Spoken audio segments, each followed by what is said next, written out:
New Zealand ও দক্ষিণ আফ্রিকার মধ্যে অনুষ্ঠিত আইসিসি চ্যাম্পিয়ন ট্রফির সেমিফাইনালে নিউজিল্যান্ড 50 রানে জয়লাভ করে ফাইনালে পৌঁছেছে। নিউজিল্যান্ডের ইনিংস। নিউজিল্যান্ড প্রথমে ব্যাট করে 50 ওভারে 6 উইকেটে 362 রান সংগ্রহ করে, যা চ্যাম্পিয়ন ট্রফির ইতিহাসের সর্বোচ্চ দলীয় স্কোর। রাচিন রবীন্দ্র 108 রান এবং ক্যানু উইলিয়ামসন 102 রান করেন। তাদের দ্বিতীয় উইকেট জুটিতে 164 রান আসে, যা চ্যাম্পিয়ন ট্রফিতে নিউজিল্যান্ডের সর্বোচ্চ পার্টনারশিপ। ড্যারেল মিচেল ও গ্লেন ফিলিপস শেষদিকে দ্রুত রান তোলেন, যথাক্রমে 49 ও 49 রান করে।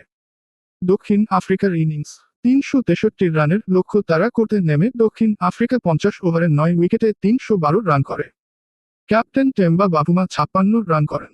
ডেভিড মিলার 100 রান করে দলের স্কোর বাড়ান। নিউজিল্যান্ডের অধিনায়ক মিচেল স্যান্টনার বল হাতে 43 রানে 3 উইকেট নেন। Man of the match. নিউজিল্যান্ডের রাচিন রবীন্দ্র তার 108 রানের ইনিংসের জন্য ম্যান অফ দ্য ম্যাচ নির্বাচিত হন। এই জয়ের ফলে নিউজিল্যান্ড ফাইনালে ভারতের মুখোমুখি হবে। ফাইনাল ম্যাচটি দুবাইতে অনুষ্ঠিত হবে।